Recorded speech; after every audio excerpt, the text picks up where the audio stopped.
Hi, this is P&M Senior Wellness, ready to keep your balance strong and easy. You've been staying active, doing what you were told, yet your steps still feel hesitant at the start, and that's not because you're doing anything wrong. What often fades quietly isn't effort or motivation, but the step control system that helps your body manage those small transitions. The moment you stand up, choose a leg, slow down, or begin moving again. Many seniors tell me walking itself feels fine, but it's the starts, the pauses, or the slight shifts that feel uncertain, and that confusion can be frustrating, even discouraging. The truth is, your body may simply need a calm reset, not more walking, not harder exercise. Today's routine is designed to gently reconnect those moments before and between steps, helping your legs feel clearer, calmer, and more dependable without pushing or forcing anything. And later, I'll show you one small safety detail that most people overlook, a subtle adjustment that can completely change how secure your steps feel. Before we start, do me one small favor, tap like and comment the letter C to commit to staying strong this week. And most importantly, don't skip any part of this video. You might miss the one step that changes everything. Exercise 1. Seated toe lift plus slow lower. Before we move on, let's slow this moment down, because this first exercise is where many walking problems actually begin quietly and often without you realizing it. Most people believe that if they walk regularly, the feet should naturally lift when needed. And that sounds reasonable. Walking feels like the most natural thing in the world, but walking alone doesn't always train the exact instant before a step, the brief moment when your foot decides to leave the ground. Over time, that decision can become less clear, not because you're weak, not because you're doing something wrong, but because the communication between the foot, the ankle, and the brain becomes less precise. When that signal fades, steps may feel hesitant, toes may lightly skim the floor. Starting to walk can feel uncertain, even though walking itself feels fine. This movement is here to gently restore that signal. No force, no pushing, no rushing, just clarity. Let's set up together. Sit comfortably toward the front of your chair so your feet can rest fully on the floor. Place both feet flat, about hip-width apart. Sit tall but relaxed. Let your shoulders soften. Hands can rest on your thighs or at your sides, wherever feels natural. Before we move, I want you to notice one important detail. Your heels stay connected to the floor the entire time. This might sound small, but it's essential. When the heels stay grounded, the body receives clear information about where you are in space. That sense of contact helps the nervous system feel safe. It tells your body, I'm supported, I'm stable, and from that place, control becomes easier. Now, from here, slowly lift only the toes of both feet. Keep the heels heavy and grounded. You don't need to lift high, just enough to feel the front of the foot wake up. There's no rush at all. When the toes are lifted, pause gently for 1, 2, then lower them back down even more slowly than you lifted. Let the toes return to the floor softly without dropping. We'll do that again. Lift the toes, pause, and slowly lower. Think smooth, think quiet, think control. This is not about how high the toes go. It's about teaching your foot how to leave the ground with intention. In real life, this is the moment right before a step happens. Not the step itself, the preparation for it. When this moment is clear, walking feels calmer and less rushed. As you continue, pay close attention to the lowering phase. Many people rush this part without realizing it, but the slow return is where the nervous system learns stability. The body learns, I can come back down safely. Lift, hold, and slowly lower. If one foot feels less coordinated than the other, that's completely normal. Don't try to fix it. Don't judge it, just notice it. Awareness is already progress. Now let's bring some gentle attention to the ankles. As the toes lift, feel the ankles softly hinge. There should be no strain, no gripping. As the toes lower, feel the sole of the foot reconnect evenly with the floor, from the ball of the foot all the way back to the heel. Imagine the foot spreading and settling, rather than landing abruptly. No tension, no effort, just smooth contact. If you've ever wondered why your feet feel fine while walking, but uncertain when starting, stopping, or slowing down, this is often the missing piece. Walking is repetitive. It can happen almost automatically. This exercise trains precision. It retrains the nervous system to stay present in the small moments that matter most for safety. Let's take a few more slow repetitions together. Breathe naturally. There's no need to match my pace exactly. If you feel tempted to lift faster, see if you can slow it down instead. Calm control always wins here. Now, a brief safety note: if at any point you feel sharp pain, cramping, or numbness, pause and rest. This movement should feel gentle and manageable. If lifting both feet together feels like too much today, you can do one foot at a time. Place one foot flat while the other lifts and lowers slowly, then switch sides. There is no benefit in pushing through discomfort. Listening is part of training. As you continue, notice how your feet feel compared to when we started. Many people describe a sense of lightness, warmth, or clearer contact with the floor. Some notice that their feet feel more awake. That's exactly what we're looking for. Not effort, but awareness. This simple movement often surprises people. It looks small, but it works at a very deep level. If you'd like a deeper understanding of why this foot clearance signal fades even in people who walk every day, I explain that in detail in another video on this channel called Why Foot Clearance Fails Even When You Walk Every Day.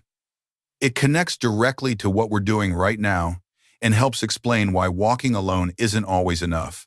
Let's finish with two final slow repetitions. Lift, pause, and lower with care. And one more time. Smooth, controlled, quiet. Excellent. Stay seated for just a moment and notice how your feet feel against the floor.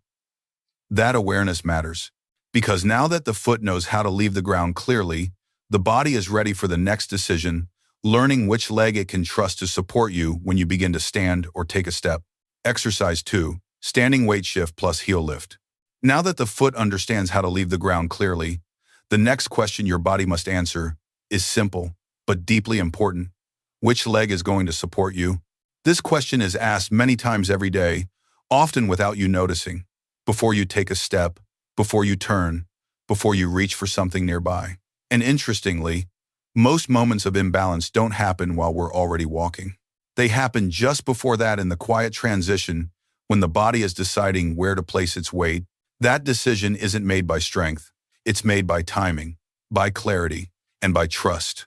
Over time, especially if movements become rushed, cautious, or inconsistent, that signal can lose its sharpness. The body hesitates, weight shifts feel uncertain, and even though the legs may be capable, the decision feels less confident. Today, we're restoring that signal gently. No challenge, no strain, just clear communication. Stand up and position yourself near a chair, countertop, or wall. This support is here for confidence, not for pushing or leaning. Place your feet about hip-width apart. Stand tall, but relaxed. Let your shoulders soften. Let your jaw unclench. Take a calm breath and feel both feet connected to the floor. Before we move, take a moment to notice how your weight feels right now. Does it feel evenly distributed? Do you sense a little more pressure on one side? Many people do. There's no right or wrong here. This is simply awareness, and awareness is the first step toward control. From this standing position, slowly shift your weight toward one leg. There's no need to lean your upper body or change your posture. Just allow your center of mass to glide gently over that foot. Imagine your body moving as one piece, rather than tipping or reaching. The other leg stays light, relaxed, and available. Take your time here. Let the supporting leg fully receive your weight. Once your weight has settled, lift only the heel of the lighter leg.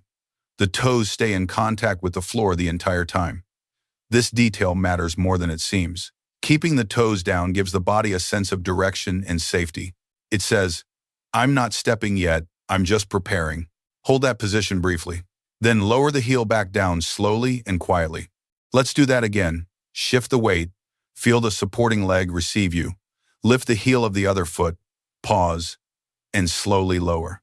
Notice how calm the body can feel when it's given time to complete each phase of the movement. This is not standing on one leg. There is no test here. No balance challenge to pass. This exercise is about teaching your system how to choose a support leg without urgency. In daily life, this moment happens constantly before stepping off a curb, starting to walk, turning around in the kitchen, or adjusting your position in a small space. When this decision is clear, balance feels less fragile and less rushed. Now let's switch sides. Slowly shift your weight toward the other leg. Give it time. Let that leg fully accept you. Lift the opposite heel gently, keeping the toes in contact with the floor. Pause, and lower slowly. If one side feels less confident or slightly awkward, that's completely normal. Many people have a preferred support leg without realizing it. This exercise isn't here to judge that difference. It's here to gently reintroduce trust on both sides. Stay curious, not critical. As you continue, keep your hands light on the support. If you notice yourself pressing, gripping, or leaning, ease back just a little. The support is there as a safety net, not a crutch. We want your body to feel steady, not stiff. Breathe naturally. Let the movement feel smooth rather than controlled. You may begin to notice subtle sensations, a gentle warmth in the supporting leg, a clearer sense of grounding through the foot, or a stronger awareness of where your body is in space. These are signs that the system is waking up. This is not balance training. This is decision-making training. Many people are surprised by how different this feels from typical balance exercises.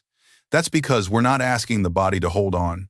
We're restoring the body's ability to choose calmly and confidently.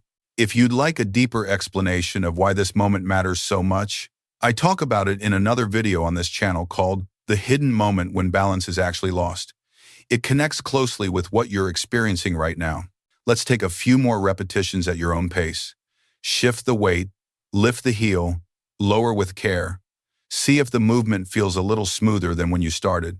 Often, clarity improves quietly. Now, a brief safety reminder. If at any point you feel dizzy, unsteady, or uncomfortable, pause and rest. Make the movement smaller if needed. You should always feel supported and in control. This exercise is not about pushing limits or proving capability. It's about restoring confidence where it matters most. We'll finish with 2 final slow repetitions on each side. Shift, lift the heel, lower quietly, and once more. Very good. Stay standing for a moment and notice how your weight feels through your feet now.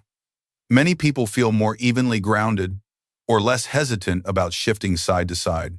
That clarity is important because in real life, even with good preparation, balance can still shift unexpectedly. In the next movement, we'll gently prepare your body for how to recover when that happens. Exercise 3, slow step back tap. Up to now, we've been preparing the body for clear, calm steps.